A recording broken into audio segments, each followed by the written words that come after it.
Yo, alright guys. Harga Bitcoin terjadi tumbang lagi di sini. Kripto, nggak usah ditanya lagi, dia turun teman-teman. Hal ini disebabkan oleh adanya berita tensi dari US China. Jadi tegang lagi nih Amerika dengan China, menyebabkan harga Bitcoin dan Ethereum itu drop di sini teman-teman. Dan menghapus Monday gains. Pada akhir pekan kemarin, Bitcoin itu dan kripto digas turun. Habis itu malam Seninnya sampai Senin dia terjadi kenaikan sahabat Black Cuan. Kemudian kenaikan yang 200 billion ini wipe out teman-teman, disapu dengan ketegangan yang barusan itu disebabkan juga oleh tarif lah, berita drama tarifnya si Donald Trump. Oleh karena itu analis memprediksi apabila Bitcoin bertahan di 110 ini supportnya, maka kita bisa lega lah sedikit ya untuk terjadi pemantulan. Apabila dia terjadi sebaliknya ini teman-teman, dia turun, dia tembus 110, maka 104 itu adalah kemungkinan buruk yang akan kita lihat dalam beberapa waktu ke depan ini. Dan teman-teman, seperti judul video kita kali ini, kripto turun tetapi analis kasih kode tentang terjadinya pump ke depan ini. Untuk itu, let's dive in my friend. Welcome back everyone to Black Cuan. Terima kasih telah mengupdate berita kripto dari channel ini. Teman-teman, sebelum kita lanjut, harap diingat bahwa ini bukanlah financial advice. Apabila kalian suka dengan konten ini, tekan like di video kali ini teman-teman, ataupun mensubscribe ke channel ini. Kita lanjut mengenai rangkuman berita yang akan kita bicarakan kali ini, terutama berkaitan dengan koin-koin atau altcoins yang berpotensi ke depan ini sampai ke awal 2026 ini diprediksikan oleh analis ataupun nanti ya kita bicara dia ataupun dari AI maksud saya. Guys, berita kita yang pertama di sini datang dari gold, emas di sini teman-teman.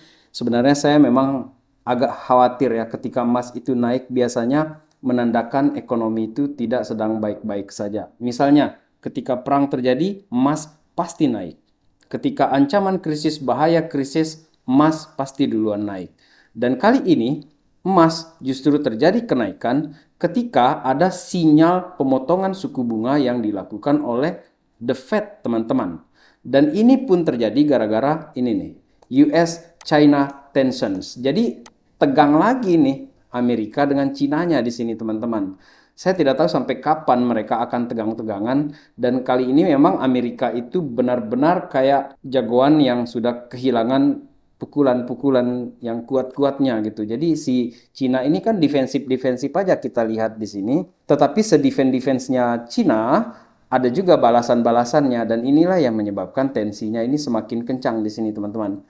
Dan apabila kita memperhatikan ke The Fed sendiri di sini ya, berkaitan dengan Bitcoin ataupun kripto yang sedang kita bicarakan di sini, Jerome Powell itu menyatakan bahwa tidak akan ada komentar dulu tentang Bitcoin ataupun gold teman-teman. Dan dia berpikir bahwa inflasi yang masih belum bisa diturunkan sampai sekarang ini adalah karena masalah fundamental yang terjadi sekarang ini yang berkaitan dengan supply and demand factors. Seharusnya Jerome Powell ini bisa diskusi ke Trump. Kenapa kamu ribut terus sama Cina gitu loh. Si Jerome Powell ini ngomong, nanti biar Trump bilang kenapa kamu belum potong suku bunga. Palingan seperti itu sih, mutar-mutarnya cuma dari situ aja. Dari pemotongan suku bunga, Trump yang ribut sama Cina, dan inflasi yang belum bisa dia tekan-tekan sampai sekarang ini, atau belum bisa distabilkan lah seperti itu teman-teman ya. Dan kali ini juga ketika dia ngomong ini si Jerome Powell ya di Board Governors of Federal Reserve di sini teman-teman ada speech-nya dia yang kalau kita ringkas ya di sini saya ambil dari Investopedia bahwa ke depan ini The Fed ini masih open the doors teman-teman, membuka pintu, keep the door open ya untuk pemotongan suku bunga dalam beberapa bulan ke depan. Jadi tidak hanya sekali, ini rencananya akan dilakukan beberapa kali ke depan ini. Dan memang kita harus akui bahwa posisi Jerome Powell di sini tidak menyenangkan teman-teman, sangat-sangat tidak menyenangkan. Pertama, apabila dia melakukan pemotongan suku bunga, inflasi liar lagi. Kalau tidak melakukan pemotongan suku bunga, beban negara akan ditambah dengan turunnya lowongan tenaga kerja baru di Amerika Serikat. Karena laporannya di sini dikatakan bahwa terbebani Amerika Serikat ini karena tidak ada kenaikan di dalam tenaga kerja baru. dalam hal ini sahabat Black Cuan. Dan sementara Jerome Powell sibuk dengan pemotongan suku bunga segala macam, dengan posisinya dia yang terhimpit dari atas kena, dari bawah juga dia kena, teman-teman. Donald Trump di sini memberikan kepada kita sebuah sinyal yang menarik ya, bahwa memang dedolarisasi itu betul-betul nyata, teman-teman.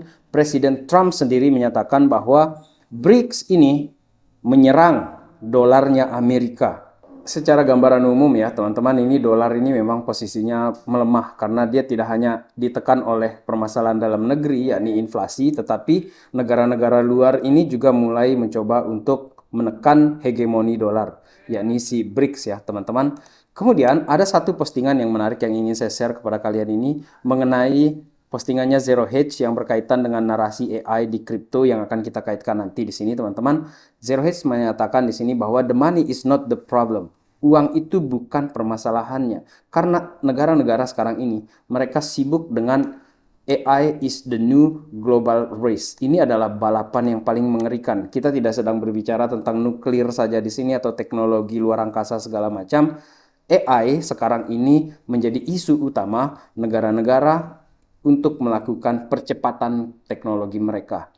Dan inilah yang dikatakan oleh Zero Hedge bahwa emas, silver, Bitcoin itu terjadi kenaikan karena semuanya itu digunakan sebagai pendanaan untuk to funds the AI arm race, untuk membiayai balapan perkembangan AI di negara mereka masing-masing. Oleh karena itu, dia katakan you cannot print energy. Uang bisa dia print, makanya dia terjadi inflasi, tetapi gold, silver, Bitcoin itu tidak bisa dicetak. Dan diiakan di sini oleh Elon Musk, teman-teman. Itulah kenapa saya meyakini bahwa Bitcoin ini akan tetap bertahan, teman-teman, karena dia tidak bisa dicetak. Energi itu tidak bisa di-print, sahabat Black Cuan. Itu yang saya pahami dari pembicaraan Zero Hedge di sini ataupun respon dari Elon Musk ya, yang menyatakan bahwa Bitcoin is based on energy, guys. Dan uang itu bisa di-print kapan saja dan itu menyebabkan inflasi. Dan kita lanjutkan di sini sahabat Black Cuan ke Jim Cramer di sini. Yang meskipun kita sering ngejek-ngejekin dia dan akhirnya inverse kriptonya terjadi lagi, teman-teman. Itulah yang kita lihat di beberapa minggu ke belakang ini ya. Dia bilang buy kripto, dia positif ke kripto, akhirnya tumbang-tumbang. Sama dengan Eric, ngikut-ngikut dia si Eric. Dan kali ini sahabat Black Cuan, dia bikin postingan lagi. Harapannya adalah, katanya dia di sini ya, kalau kita bisa menstabilkan ini kuantum, kemudian nuklir, kemudian kripto, dan uangnya itu kita letakkan ke dalam ekonomi yang nyata, real economy stocks katanya dia di sini, maka kita akan baik-baik saja. Yang dalam hal ini dia punya kayak clue ya, bahwa kita ini tidak akan baik-baik saja ke depan ini sahabat Black Cuan. Dan langsung direspon inverse-nya si Jim Cramer ini. Orang-orang ini teman-teman, pesta dia di sini. Guys, dia pesta di sini. Kemudian yang respon yang berikutnya ini adalah the rise of the bull is coming. Oke, teman-teman, ini memang tidak ada sainsnya atau tidak ada logiknya yang bisa saya jelaskan mengenai fenomena Jim Cramer ini. Tetapi apabila kalian punya pandangan tentang Jim Cramer ini, cobalah kalian tulis di kolom komentar. Memang tidak selamanya postingan itu selalu relate ya, selalu inverse dengan apa yang terjadi dengan kenyataannya, dengan tweetsnya dia, ataupun sesuai dengan apa yang ditweet oleh Jim Cramer ini. Memang seperti itu teman-teman. Tetapi kebanyakan kasus yang pernah terjadi sebelumnya adalah Jim Cramer ini menyebabkan inverse itu terjadi. Dan teman-teman, ketika kita record video kali ini, memang Bitcoin itu di diskon lagi ya. Sempat di 115, diturunkan lagi dia sampai ke 112. Dan Ethereum yang bertahan di sini teman-teman. Dan disinilah saya menganggap spesial nih Ethereum ini kali ini teman-teman. Kenapa saya katakan dia spesial akan kita bahas nanti ya setelah ini mengenai postingan dari Robert Kiyosaki.